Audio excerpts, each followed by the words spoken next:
Detrás de cada objeto que utilizamos hay un complejo proceso relacionado con la ingeniería industrial. Nada ha modificado más nuestro entorno, el doméstico y el general, que los productos y equipos industriales. Esta ingeniería ha jugado y juega un papel decisivo en el avance tecnológico que disfrutamos. Sin embargo, al contrario de lo que sucede en otros campos, los nombres de los ingenieros industriales son poco conocidos por la sociedad e incluso por sus propios colegas.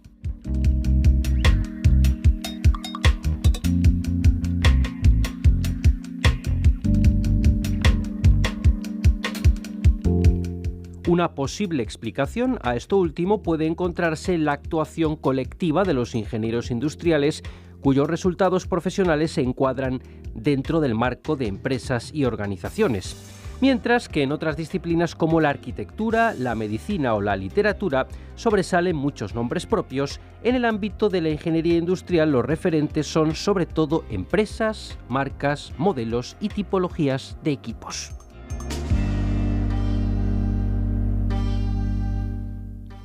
La situación se agudiza más en el ámbito universitario, donde muchos de los profesores más ilustres e influyentes de las escuelas de ingeniería industrial suelen pasar desapercibidos para la comunidad universitaria y el mundo cultural. Algo a lo que quizá ha podido contribuir la tardía incorporación a la universidad de estas escuelas, un proceso acaecido entre los años 70 y 80 del siglo pasado.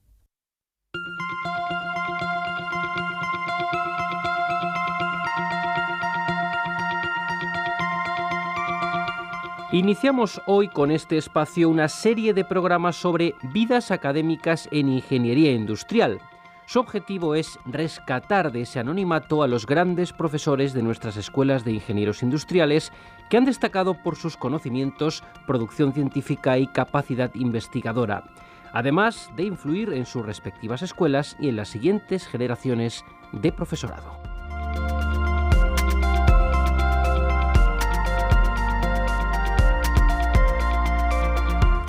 Para iniciar esta serie, hoy nos acompaña Ángel María Sánchez Pérez, catedrático de la Escuela de Ingenieros Industriales de la Universidad Politécnica de Madrid, director del Departamento de Física Aplicada a la Ingeniería Industrial. Con el presente curso académico son ya 46 los que el profesor Sánchez Pérez lleva como docente en la escuela. Además, es director del Laboratorio de Metrología y Metrotecnia de la propia escuela. Precisamente en su ingente actividad investigadora destacan sus aportaciones en este campo de la metrología.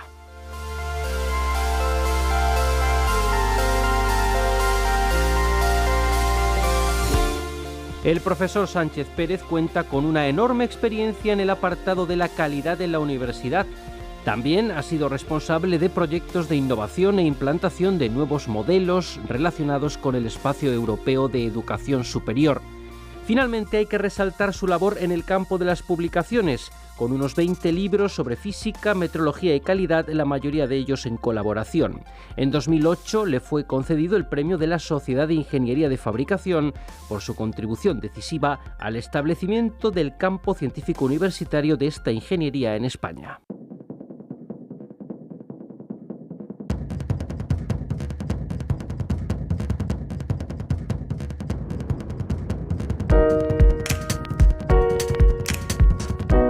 Esta es la breve reseña que podemos hacer de nuestro invitado, Ángel María Sánchez Pérez. Con él va a conversar el catedrático de Proyectos de Ingeniería del Departamento de Ingeniería de Construcción y Fabricación de la Escuela de Ingenieros Industriales de la UNED, Miguel Ángel Sebastián.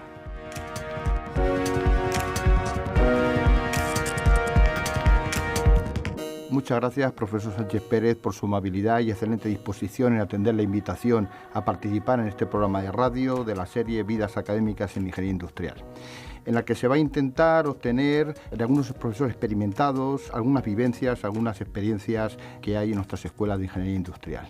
Es algo más que un mero currículum vitae al uso, incluso algo más que una pequeña reseña biográfica, lo que se intenta con este programa. profesor Sánchez Pérez, su vinculación con la Escuela Industriales de Madrid, me permito llamarla así porque es la escuela histórica, aunque actualmente es bajo las siglas Escuela Técnica Superior de Ingenieros Industriales de la Universidad Politécnica de Madrid, se remonta a más de 50 años, cuando ingresó como alumno en la misma. ¿Cuál era la situación de la escuela cuando usted entró como alumno? ¿Cómo era? ¿Qué características tiene? Porque me imagino que será bastante diferente de cómo tenemos ahora mismo en el imaginario colectivo lo que es la Escuela de Industriales de Madrid de ahora y cualquier otra escuela de ingenieros industriales. Bien, en primer lugar también devolverle el agradecimiento por pensar en mí para este programa, personalmente al profesor Sebastián y como es lógico también a la UNED. Bien, yo entré en la escuela a principio del curso 61-68. Con el plan que se había iniciado unos años antes, denominado Plan 57, que era el resultado de la reforma de enseñanzas técnicas de 1957. Fue un momento de cambio, puesto que se había modificado drásticamente el esquema de la carrera. Hasta 1957 había estado vigente pues planes anteriores, el último creo que fue de 1950, que todos ellos se caracterizaban porque los alumnos necesitaban un ingreso para acceder a las escuelas, que entonces se llamaban escuelas especiales de ingeniería, y ese ingreso con un par de grupos era lo necesario para que una vez superado se pudiese ya considerarse ser alumno de la escuela, y en esos dos grupos estaban las asignaturas básicas, los primeros niveles de las asignaturas básicas que no se impartían en la escuela. Es decir, había que prepararse externamente, no había ninguna vinculación de hecho con la escuela, había que prepararse en academias especiales que se dedicaban a ello, algunas bastante renombradas. En el Plan 57 esto cambia. Pasa a ser un plan en total de 7 años, donde los dos primeros curso selectivo y el curso de iniciación, son ambos de carácter selectivo, es decir, hay que aprobarlos totalmente para poder pasar al siguiente, y luego vienen los 5 años de carrera. Pero ya desde que se matricula uno en el curso selectivo, pues es alumno de la escuela, se tiene un carné de la escuela, aunque digamos los veteranos de la escuela no consideraban, los compañeros veteranos no consideraban que éramos alumnos de la escuela hasta alcanzar el primer curso después de estos dos primeros. Entiendo que y para el público en general que está el Plan 57, luego está el Plan 64, luego está el 64 bis, que es el paso del 67 a 6 años que se estableció en el año 76, luego hablamos ya del plan, el plan 2001 y para actualmente estar en los planes de las titulaciones de grado. Si estamos hablando del plan 57, posiblemente cuando entró en la escuela estaba el director Manuel Soto, el director histórico que estuvo 20 y tantos años, desde el año 40 hasta el año 63. Al hilo de esto, ¿alguna anécdota o algún otro profesor histórico que podía estar en la escuela en aquel entonces y que marcara de alguna manera su vida académica y profesional? Sí, efectivamente, Manuel Soto fue el director de la escuela hasta 1963, se había nombrado en 1940, después de un pequeñísimo periodo de un año de Juan Antonio Artigas, que había sido del 39 al año 40 director de la escuela y que por unos motivos de unos incidentes con los estudiantes políticamente pues fue relevado del cargo y se nombró a Manuel Soto. Manuel Soto, al que yo apenas conocí, aunque estuve en la escuela un par de años con su dirección, pero claro, eran los dos primeros años donde no estábamos en absoluto preocupados nada más que de aprobar las asignaturas y nada más que eso, ¿sí?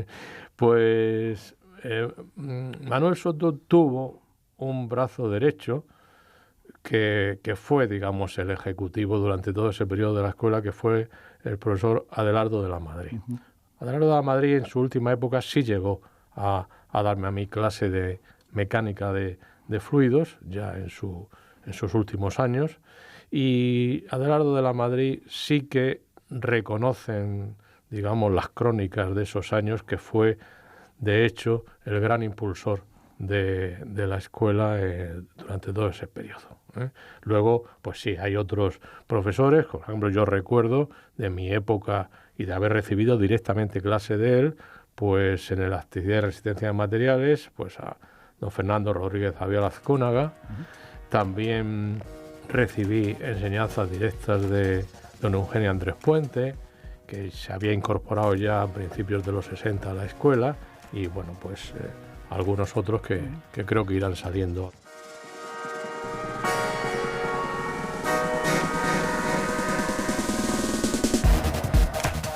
Aquí dos precisiones personales. El profesor Lamadrid llegó a darme clase a mí el último año que impartió clases, en el curso 74-75 también, de mecánica de fluidos y máquinas de fluidos, y había sido ya director.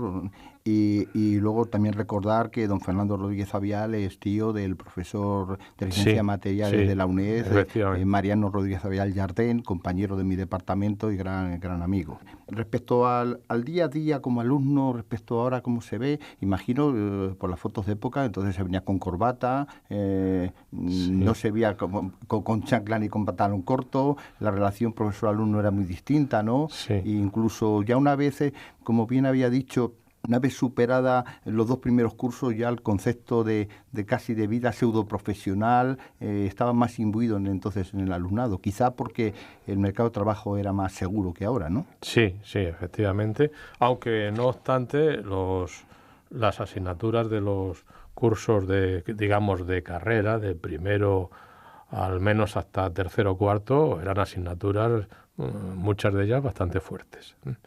Pues sí, yo cuando entré en la escuela en el 61, pues me quedé bastante impresionado. En primer lugar por el edificio, es decir, es un edificio pues con un... El Palacio de las Ciencias. Fue palacio de exposiciones con motivo de una de aquellas exposiciones que se organizaban a finales del siglo XIX, que precisamente en la escuela debió estar al principio del siglo XX, cuando se trasladó desde su ubicación anterior, se trasladó al Palacio de Exposiciones. ¿Estaba en la Plaza Jacinto Benavente? Sí, en esa zona, digamos, Doctor Cortezo, Antón Martín, por ahí en esa zona de Doctor Cortezo. Estuvo por ahí. Y entonces la impresión, pues era, ya digo, un edificio con unas aulas, con unos techos impresionantes, esa sala de la máquina, con esa... la llamada sala de la máquina por la máquina de vapor de Watt, que fue una máquina que estuvo en la Casa de la Moneda y que se trasladó a la escuela pues también en los primeros años del siglo XX. Luego, los profesores sí, claro que imponían. Hombre, si no todos iban ya con corbata, pero desde luego sí recuerdo que nos levantábamos de nuestros asientos y estábamos sentados cuando el profesor entraba, porque normalmente, como es lógico, estábamos ya dentro cuando él entraba. Esta situación de cine de sesión continua, con la que muchas veces nos encontramos ahora, no, en aquellos momentos no se podía. Y sí, los profesores pues eran un poco peculiares, dentro de que algunos tenían muy buena formación, pues eran también exigentes en bastantes cuestiones. Yo recuerdo una anécdota, me parece que fue el primer día de clase, en la clase de química, de un compañero que cuando el profesor estaba ya explicando materia, porque se entraba en materia, no se empezaba el primer día a decir cómo iba a ser la asignatura, y que si, en fin, y como hoy pues es el primer día, pues estamos 20 minutos solo y luego nos vamos y tal. No, allí el primer día se daba clase seriamente, y un alumno pues hizo una pregunta, pero hizo intención de hacer una pregunta, pero una aclaración que no logró terminar, y el profesor se dirigió a él y le dijo, pero usted, ¿qué es lo que hace? ¿Cómo se atreve a preguntarme algo? El alumno se quedó muy sorprendido, dice, es el primer día de clase. Dice, usted no tiene ningún conocimiento todavía para poder preguntarme a mí. Claro. Tiene usted que esperar a que vayan surgiendo esos conocimientos para dirigir y hacer una pregunta. Ahora en absoluto. Así que usted tiene ahora que simplemente atender y estudiar y ya le llegará el tiempo más adelante de preguntar. Bueno, pues fue una anécdota que claro que ahora es totalmente impensable. Pero en fin, ese era un poco el esquema de la escuela. Genial.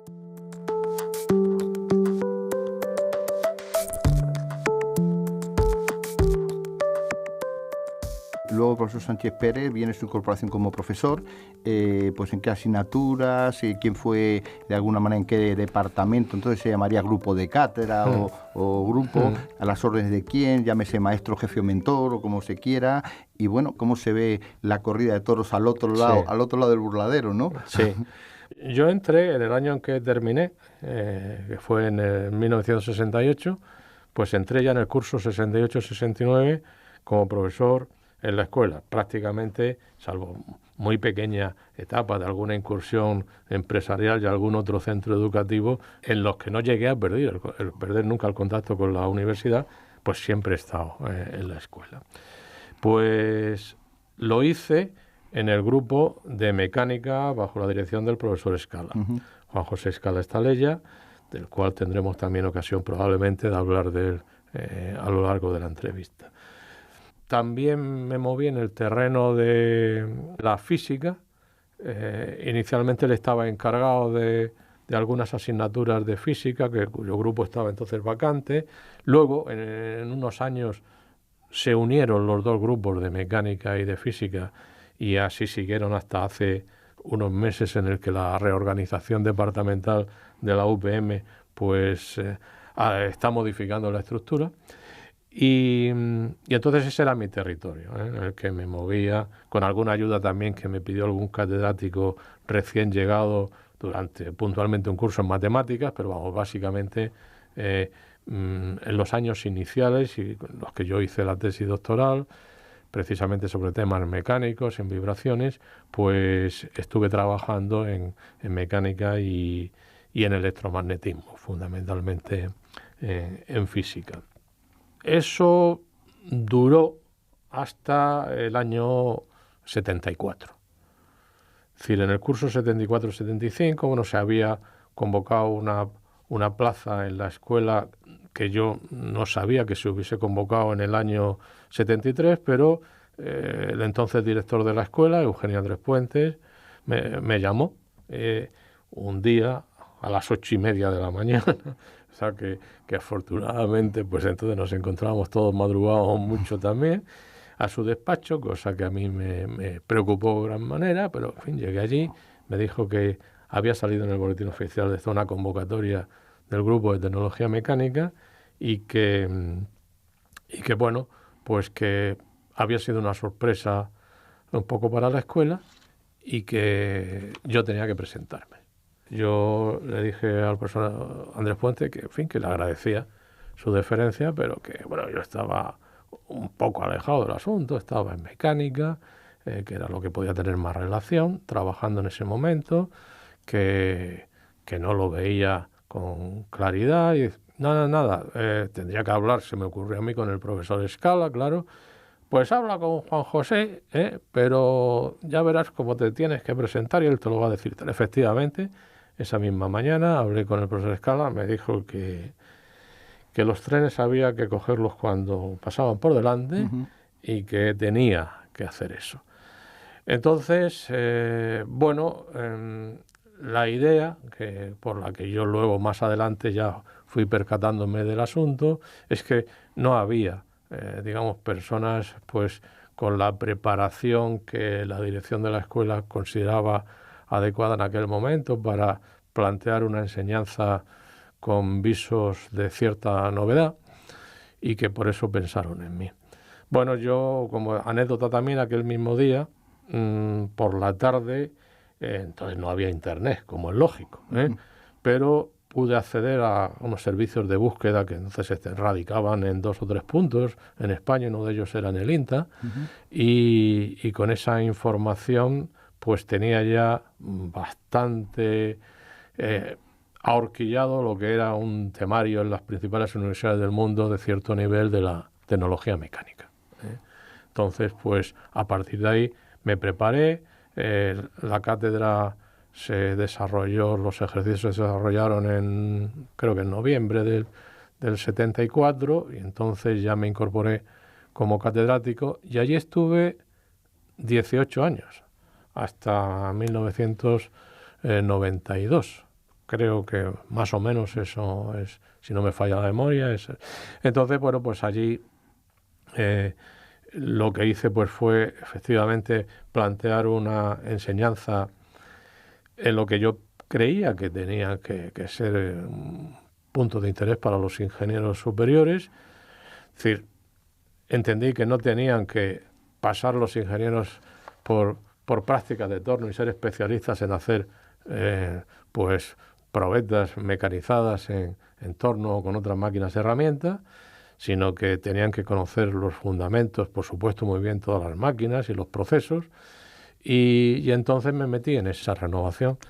Tuve unos buenos alumnos iniciales que empezaron a trabajar conmigo en su proyecto fin de carrera, que luego pues fueron profesores. Esa parte de la historia ya me empieza a sonar, profesor. Del departamento, sí, y que luego llegaron algunos de ellos a ser catedráticos, y precisamente uno de ellos es el profesor Sebastián, que ahora me está haciendo estas preguntas, aparte de otros que han quedado en la Universidad Politécnica de Madrid, como el profesor Bizán y el profesor Pérez García, y algunos otros que también están en la propia universidad, pero fuera de la Escuela de Ingenieros Industriales, donde ya pues tuvieron más que ver ellos quizás que yo en su preparación.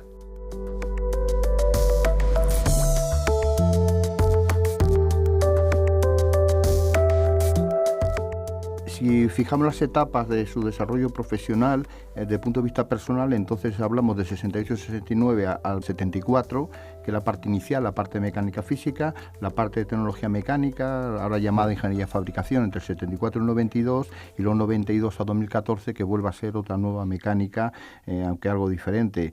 Si nos fijamos en los planes de estudio, pues vamos a lo que decíamos antes, a 57, a 64, 64 bis, y al plan 2001 y a los grados. La verdad es que pues en su currículum se puede ver que hay una cierta movilidad, una movilidad científica. Ahora se alardea demasiado de la movilidad física, pero no hace falta moverse tanto para evolucionar y para poder ver nuevos nichos, para poder actualizar determinadas enseñanzas y para tener un reto intelectual con la ciencia. ¿Cuál de estas dos clasificaciones, bien por sus propias vivencias o bien por los planes de estudio, podría considerar más como hilo conductor para ver la evolución de la escuela? Hombre, yo creo que quizás los planes de estudio para la escuela es una secuencia importante. Quería mencionar, antes de que se me vayan las cosas que se agolpan demasiado en la cabeza, en todo el periodo de permanencia en la tecnología mecánica, en la ingeniería de procesos de fabricación, rescaté unas enseñanzas que estaban pues no ignoradas, pero sí un poco abandonadas, puesto que habían tenido alguna asignatura previa, que son las de metrología. Evidentemente la metrología dimensional, tradicionalmente con asignatura que se llamaba metrología y metrotecnia en plan del 57 para los ingenieros de la especialidad mecánica, pues era una materia que había dejado de impartirse como tal en el plan 57 con carácter al menos general, y bueno, pues yo la incorporé en las asignaturas dentro como una parte de las asignaturas de tecnología mecánica, y luego eso fue creciendo en el sentido de que precisamente cuando después retorné a las materias básicas, llevé conmigo la metrología, donde se había evolucionado bastante dentro de seguir siendo metrología dimensional, pero en todos los fundamentos básicos, que no eran tan necesarios desde el punto de vista de una metrología dimensional, pero que para un planteamiento generalista de la metrología sí que lo eran. Me estoy refiriendo a todo el tema de estimación de incertidumbres y todos los modelos al respecto. Pero volviendo ahora a la pregunta de cómo influyeron los planes de estudio en la orientación de la escuela, pues efectivamente podemos volver a pasar un poquito revista. Del plan 57, que tenía esos 7 años, se pasó al plan 64 enseguida, es decir, porque prácticamente ya se ve que a los 7 años de iniciarse, cuando estaba saliendo la primera promoción del plan 57, ya se estaba aprobando la modificación al plan 64. Es verdad que el 57, como todos, cuando hay un cambio de plan, siguió extinguiéndose durante unos años más, pero prácticamente cuando yo acabé en la escuela, pues estaba ya en la fase final de extinción en el año 68. El plan 64 fue un plan donde compactar de 7 a 5 años, pues ya se ve que fue un intento difícil y duro, donde los resultados pues eran bastante catastróficos en el nivel de aprobados de las asignaturas.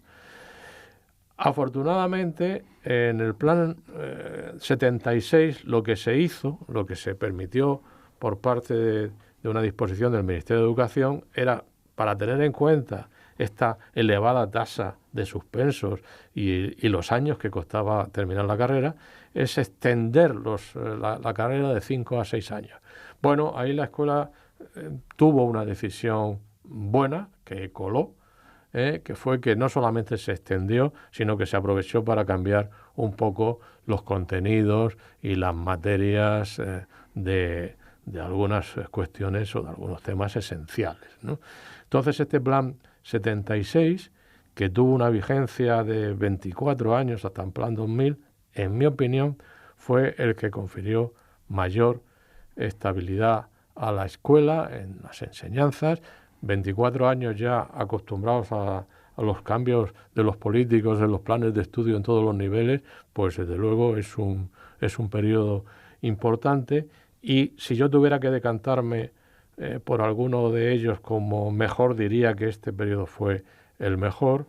Y luego ya pasamos en el 2000-2001 en un plan en 5 años que estuvo vigente hasta el 2010, porque la Universidad Politécnica de Madrid permitió que esa reducción a 5 años pues no se hiciese al mismo tiempo, simultáneamente, en todos los centros. Algunos centros lo hicieron antes que otros. Nosotros pudimos aguantar hasta el 2010, que fue cuando se empezó el nuevo plan, el actual, con grado y máster. Precisamente el máster va a empezar, el primer año del máster va a empezar en septiembre, y es lo que se denominó plan, o se denomina ahora Plan Bolonia, coloquialmente.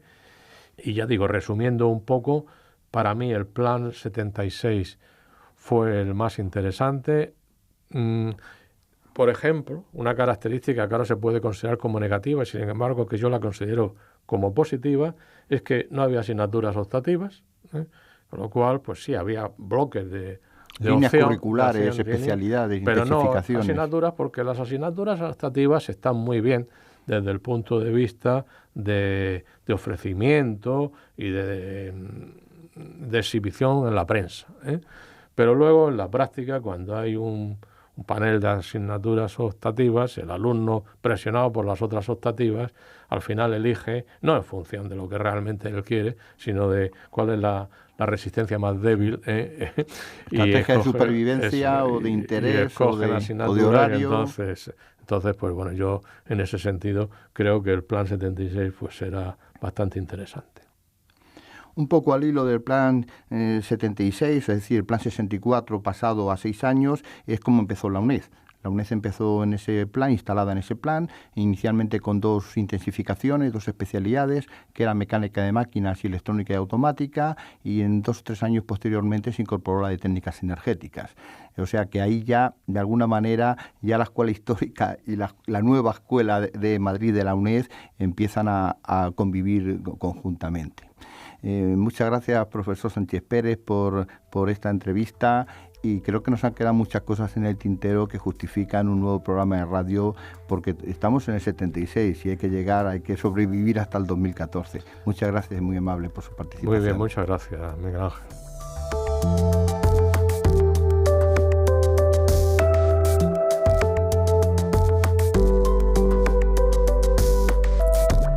Pues como hemos escuchado, nos vamos a detener aquí, pero en el próximo programa seguiremos conociendo más detalles de la vida académica y profesional de nuestro invitado en este primer espacio de la serie Vidas Académicas en Ingeniería Industrial, que ha contado con el catedrático de la Escuela de Ingenieros Industriales de la Universidad Politécnica de Madrid, Ángel María Sánchez Pérez, con el que ha conversado el catedrático de la Escuela de Ingenieros Industriales de la UNED, Miguel Ángel Sebastián.